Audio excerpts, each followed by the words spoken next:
All right. This is the first story in Look Both Ways, and it is called Water Booger Bears.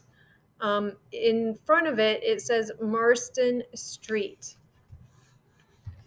Again, Water Booger Bears. This story was going to begin like all the best stories, with a school bus falling from the sky. But no one saw it happen. No one heard anything. So instead, the story will begin like all the good ones, with boogers. If you don't get all them nasty, half-baked goblins out your nose, I promise I'm not walking home with you. I'm not playing. Jasmine Jordan said this like she said most things, with her whole body. Like the words weren't just coming out of her mouth, but were also rolling down her spine. She said it like she meant it. Said it with the same "don't play with me" tone her mother used whenever she was trying to talk to Jasmine about something important for her real life. And Jasmine turned the music up in her ears real loud to drown her mother out and scroll on, scroll on. If you don't take them earbuds, earphones, or whatever they called out of your coconut head, it's going to be me turning up the volume and the bass. And I ain't talking about no music. That tone.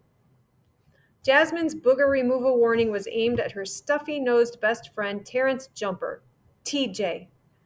Well, Jasmine called him her best friend, who's a boy, but she didn't have best friends who were girls, so TJ was her best friend. And she was his. Been like that for a long time, since he moved on to Marston Street, 3 houses down from her. Since the only way their mothers would let them be walkers was if they walked together because they were the only kids who lived on their block. Since 6 years, so since forever. The bell rang, and Jasmine and TJ had just left their last class for the day, the only class they had together, Life Science with Mr. Fantana. "You been back to school for 2 days, and you already starting with me?" TJ spun the black lock dial confidently, like he could feel the difference in the grooves and would know when he landed on the right numbers. "How could I not? Look at them things. Honestly, TJ, I don't even know how you're breathing right now," Jasmine continued. Their lockers were right next to each other, luckily, because Jasmine, unlike TJ, turned her lock with an intense concentration, glaring at it as if the combination could up and change at any second, or as if her fingers might stop working at any moment. And if for some strange reason either of those things happened, at least she knew TJ was right there to help. TJ shrugged, tossing his science book onto the floor of the metal closet, the smell of feet wafting up from it like a cloud of dust, unsettled and unsettling. The floor of his locker was littered with empty snack bags that Jasmine had slid through the door vent between classes over the last 2 days. Trash, yes. But Jasmine and TJ called them friendship flags, the litter of love. And because Jasmine had been gone for a while, they were basically notes that said, "I've missed you," in Cheeto dust. Then, finally, with a hardened snot like tiny stones rolled in front of the entrances of his nose, TJ turned the bottom of his shirt up and mopped it. A streak of slime smeared across his lip as he swiped and pinched and dug just enough for it to count as a dig, but not enough for it to count as digging. TJ tilted his face upward so Jasmine could get a clear line of sight into his nostrils. "Better?" he asked, half sincere, half hoping there was one more booger left and that it was somehow making a mean face at Jasmine. Jasmine stared into TJ's nose like she was peering through a brown microscope of flesh. And she did this totally unfazed by the fact that TJ had just used his t-shirt, the one he was wearing, as a tissue. And why would she be bothered? Not that it wasn't disgusting. It was. But she'd known him a long time, had seen him do things that made boogers on the bottom of a t-shirt seem like nothing more than added decoration. Booger bedazzle. A little flavor for his fashion. Had seen him use his fingers to pick gum off the bottom of his sneakers, and hers. And of course, nothing would ever beat the time he clapped a mosquito dead right when it had bitten him, then licked the fly slime off his arm. That one Jasmine had dared him to do. Paid him $1 for it. Worth it for both of them. I can see straight through to your brain, Jasmine said, pretending to still be examining. And it turns out there's a whole lot of it missing.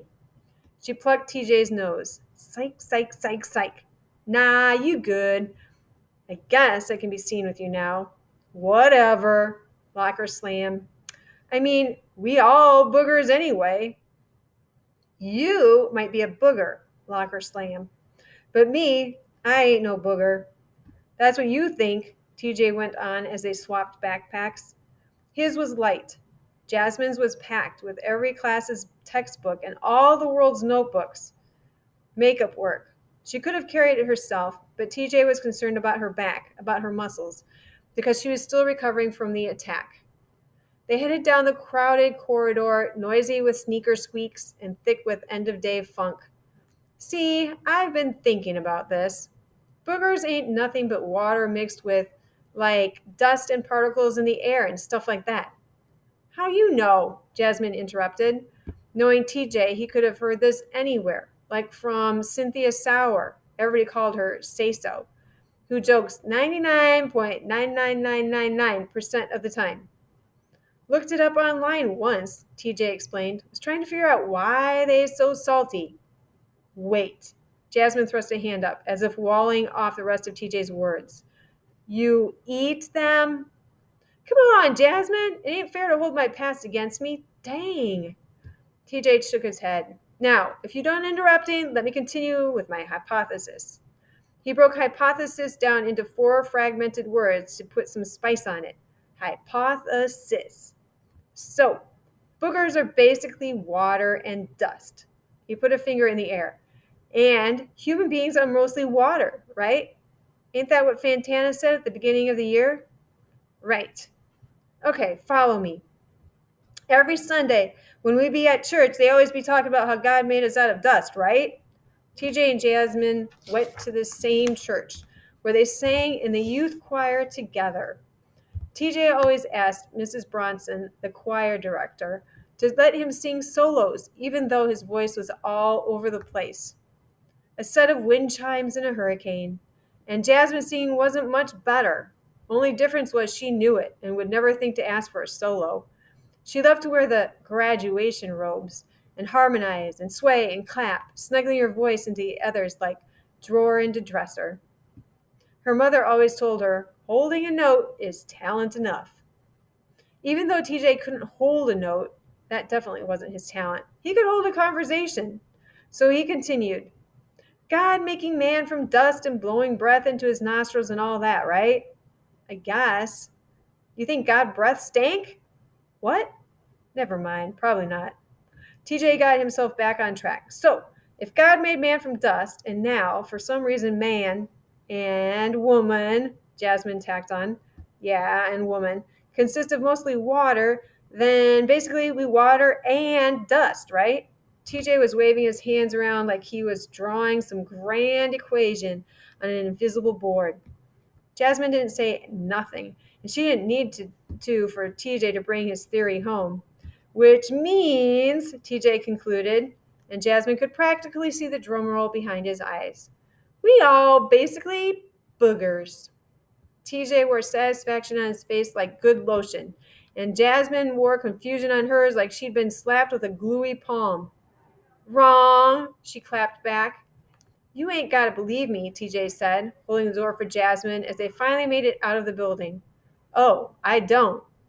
You don't have to, TJ repeated, but that don't mean it ain't true. See, no matter what you think I be doing in school, I really be learning. And seriously, I need to start teaching because while all those so-called scientists and teachers like Mr. Fantana be busy trying to figure out if aliens are real, I've already figured out that boogers are like the babiest form of babies. This made Jasmine spit air. See, even though TJ was ridiculous and annoying and sometimes gross, she appreciated the fact that he always made her laugh whether she wanted to or not, whether he was trying to or not. He was always there to chip some of the hard off. tear at the toughness that Jasmine had built up over the school year. It had been a rough one for her. It started with her parents separating and her father moving out. There was no drama around it, no fighting, nothing ugly, nothing like the movies, at least not that she knew of.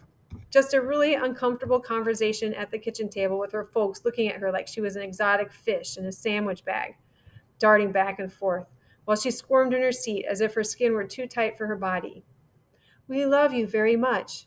It's not your fault. Sometimes relationships change. Sometimes people are better apart. None of this is your fault. Your father and I love you very much. Your mother and I love you very much. Actually, that part was just like the movies, especially the ones about girls her age.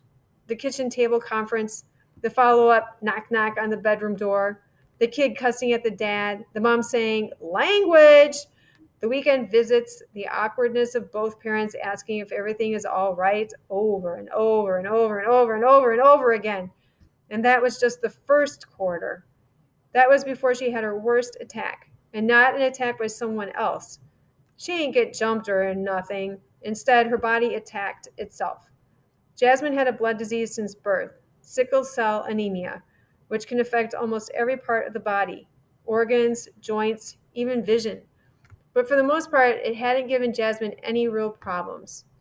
A little pain sometimes, but nothing too bad until this year when she went into a full on crisis and her body became ablaze. At least that's what it felt like. Her hands and feet swelled like plastic gloves full of water, heavy and tight, ready to burst. Her muscles felt like they'd become wood, and she imagined her bones were splintering and growing bones of their own. Jasmine was out sick for a month, her locker unopened, the lock unturned. Her mom and dad, together and apart, weirdly hovering over her hospital bed like aliens from movies even cornier than teenage family dramas. Her parents' coldness thawed by the one and only TJ, who would show up, crack some jokes, break some ice, and leave some empty potato chip bags next to Jasmine's bed to add to the 30 he left in her locker. Friendship flags. And when Jasmine finally returned to Latimer Middle School 2 days ago, after being jumped with questions from classmates who'd almost never spoken to her before she got sick, people who looked at her sideways for being so close to TJ because boys and girls can't just be friends, Jasmine and the guidance counselor, Ms. Lane, had to figure out how she was going to catch up on her work.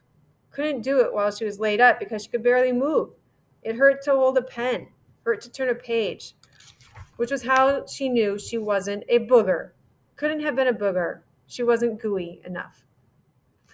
Maybe all boys are boogers, always acting like rocks when really all just blobs of dusty water, Jasmine joked as she and TJ crossed at the light, the crosswalk like a bridge leading them over the tar water from school to neighborhood.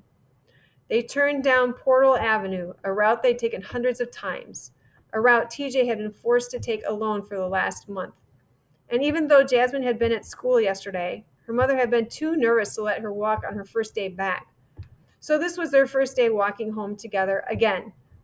But not me, she continued. I mean, come on, boogers get wiped away, get blown out. Okay, so if you ain't no booger, then what are you? TJ asked.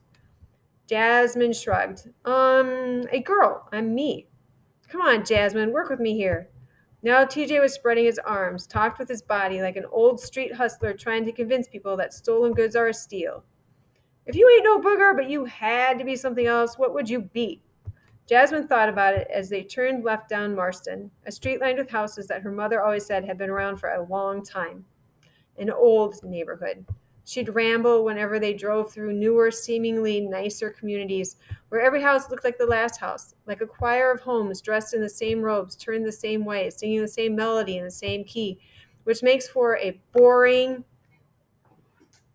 oops, oh my God, which makes for a boring song. But Marston Street was lined with a little bit of everything, from small brick to fancy vinyl, from bay windows to colonial style, from ramblers all on one level to 3 stories.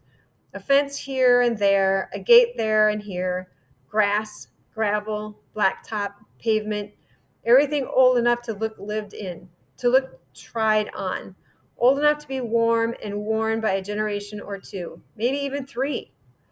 I don't know, she said at last. I mean, what was that thing Mr. Fantana was talking about in class today? The thing he pulled up the picture of. I mean, it kind of looked like a booger. You talking about that ugly slug looking thing? What'd he call it? A space bear? Yeah, she started, then stopped. Hold up. First of all, I ain't no ugly thing, just so we clear. But I'm that. A water bear. Jasmine nodded. Yeah, water bear, TJ said, chuckling. That thing got like 8 legs and it got them long nails like my old mother. And that weird mouth like my old mother. TJ poked his lips out, then pulled them in, then poked them out and pulled them in again, as if he were chewing on a giant piece of bubble gum. That thing would be super scary like my old mother if it wasn't so teeny tiny, which definitely ain't like my old mother at all. Miss Macy not scary, boy. Miss Macy ain't my old mother. She my new mother. And my mother, I don't really know like that. Right, right. Jasmine tried to keep all the mothers organized in her head. A different equation on a different invisible board. But my old mother, TJ let the thought trail off, shuddering like something shot through his body just for a moment. A bad memory, maybe. Anyway, why would you want to be that thing? The water bear or whatever. Can't nobody even see it? At least we can see boogers. Because of what Mr. Fantana was saying about how scientists tested that little water bear thingy and they found out it might be the toughest living thing in the world. In the universe, maybe. Said it could survive the hottest heat and the coldest cold and the pressurest pressure. I mean, they sent it into space. Space. And it came back just crawling around like ain't nothing happened. Just crawling, crawling. That's me all day with nails intact. Jasmine huffed on her fingers and pretended to buff the purple painted tips. Yeah, if you believe all that, I guess. Well, if you can believe God made us out of dust, which I believe because you're definitely the dustiest person I've ever known, then I can believe Mr. Fantana about this water bear. Shoot. We'd probably be stepping on them every day and don't even know it. TJ looked quick down at the ground, suddenly wondering what lived between the cracks in the concrete. Scratched his arms like maybe the water bears were crawling in the crevices of his dry skin, and he didn't know because he couldn't see them. Jasmine watched him fidget. Huh. She never really witnessed him nervous. TJ wasn't afraid of boogers, dog poop, eating bugs, or anything like that, but maybe that's because he could see them. He could smash and smear and disappear them, but it dawned on her that he seemed freaked out dealing with the things that wouldn't smash or smear, the things already invisible living all around him, and maybe even on him, and there was nothing he could do about it. They got to TJ's house. No gate, no fence, a patch of dry grass. The house was small and wooden like it had been built without machines. No bulldozers or anything like that. Just human hands and love and hammers and nails and more love. There was a hole in the screen door that had been there for years. TJ's foot had done that. He said sometimes his feet get mad and do things like kick or stomp or run. Don't blame him, he'd say. And Jasmine would laugh because his jokes were always funny, even though she knew they were almost never jokes. They sat on the steps out front, bumped shoulders, and talked more about water bears and boogers and decided that maybe they could be both. Water bear boogers? Jasmine suggested while tying her shoes. TJ offered a slight adjustment. How about water booger bears? Ah, water booger bears. Jasmine perked up, nodded. I like that. The door opened behind them, the screen screeching, a striking impression of TJ's voice. I thought I heard something out here. It was his not so new mother, his mom of 6 years, Ms. Macy. She was dressed in her work uniform, navy pants, navy shirt with a name tag, offset by a fuzzy, dingy pink house slippers. She bent down and kissed both Jasmine and TJ on the tops of their heads, the remnants of her day now hovering around them like hard work halos. How was school? Fine, TJ said, smirking, sniffling, scratching. Pretty good, Jasmine confirmed. That's what I like to hear, Miss Macy said. They knew what was coming next. So, what do y'all learn today? Even though Miss Macy asked this question, the same question every day, her voice was still so interested. Jasmine looked at TJ. He looked back at her, a new booger resting in his left nostril. It seemed to have appeared out of nowhere, like boogers often do. He wiped it with the back of his hand, and they both chimed in unison like a Sunday choir. Nothing. And that ends on page 15.